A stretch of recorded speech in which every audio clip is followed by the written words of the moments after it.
Emotional support system ना magic की तरह होता है।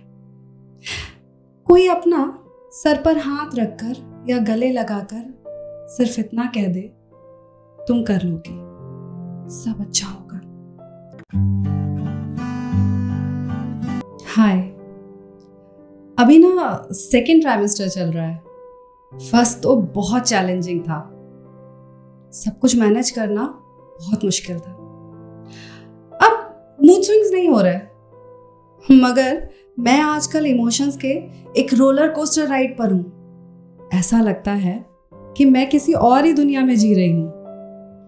कभी कभी शाहरुख खान के गाने सुनकर मुझे रोना आने लगता है, और रोमांटिक सॉन्ग्स पर, और कभी कभी तो जगजीत सिंह की गजलों पर दिल करता है भंगड़ा कर लूं।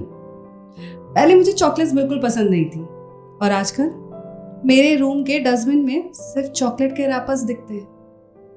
मैं बदल रही हूँ। अब तो राजीव, हाँ मेरे हस्बैंड, वो भी शिकायत करने लगे हैं कि उनसे मेरे ये डे लॉन्ग पैम्परिंग सेशंस और मूड स्विंग्स हैंडल नहीं होंगे। अब उन्हें चाहिए कोई जो उनके साथ ये सारे टेंटम्स मेरे झेल सके।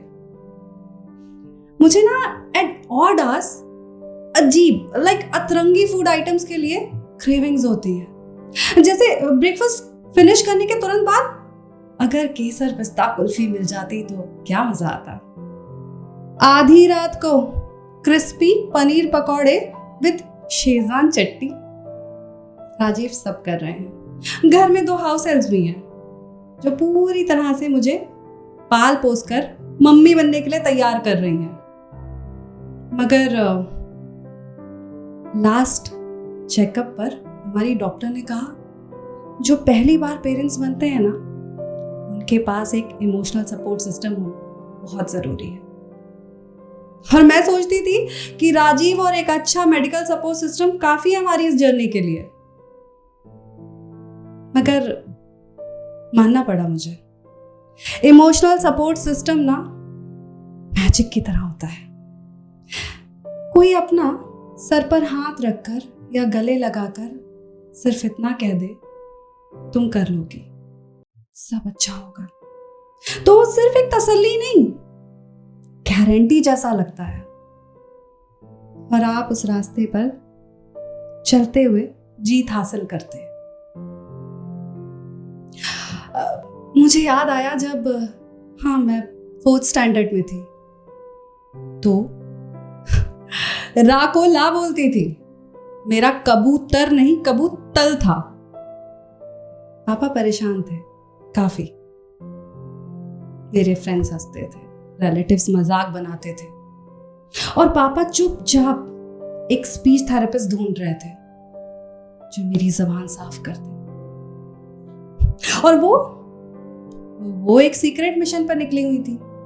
जी हाँ, वो मेरे साथ घंटों बैठती, कोई मौका जाया नहीं जाने देती, बैठती, बातें करती, और बिना एक बार भी चूके, बिना इरिटेट हुए, प्यार से हर दफा मेरा रा बनाती रहती। वो मुझसे कहती, हो जाएगा, तुम कर लोगी। और ये मैजिक ना चल गया। 5th स्टैंडर्ड में पहुंचते पहुंचते काफी हद तक मेरा कबूतर बन गया। और वो दिन कैसे भूल सकती हूं मैं, जब स्कूल में मेरे कुछ फ्रेंड्स मुझे देखकर नजरें चुरा रहे थे, अवॉइड कर रहे थे। कुछ बच्चे मुझ पर फुसफुसाकर हंस रहे थे, और फिर टीचर ने ना मुझे बाजुओं से ऐसे पकड़ा और लेकर स्टाफ रूम में चली आई। मेरे स्कर्ट पर ना एक रेड स्पॉट दिख रहा था। घर पर फोन गया, पापा आए और मुझे लेकर घर चले गए। दर्द हो रहा था, परेशान थे, घबराई भी ज्यादा थी, क्या होगा। मगर वो ना मेन गेट पर खड़ी थी, मुझे देखते ही ना ऐसे बाहों में भर लिया और फिर अंदर लेके आई। अंदर आते ही ना सब्र का बांध टूट गया, मैं फूट फूट कर रोने लगी।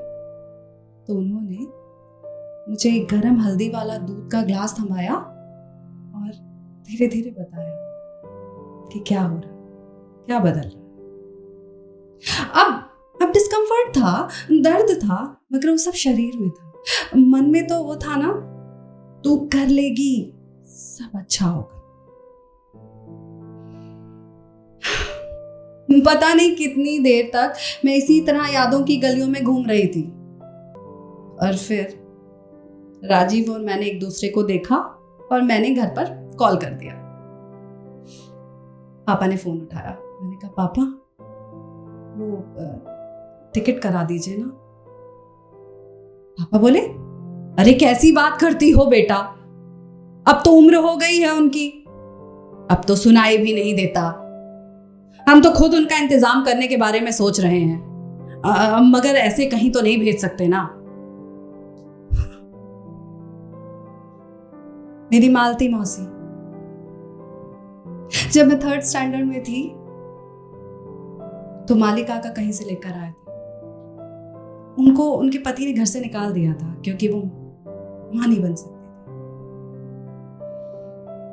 और मैंने 2 साल की उम्र में मम्मी को खो दिया था, और तब से आज तक नैनी और नर्सेस के हाथों में पल रही थी। पहली बार जब मालती मौसी ने गले लगाया था ना, वो एहसास आज भी मेरे साथ एक गर्म मुलायम कंबल जैसा है, जो हर ठंड के मौसम में अपनेपन की गर्माहट से मुझे भर देता है।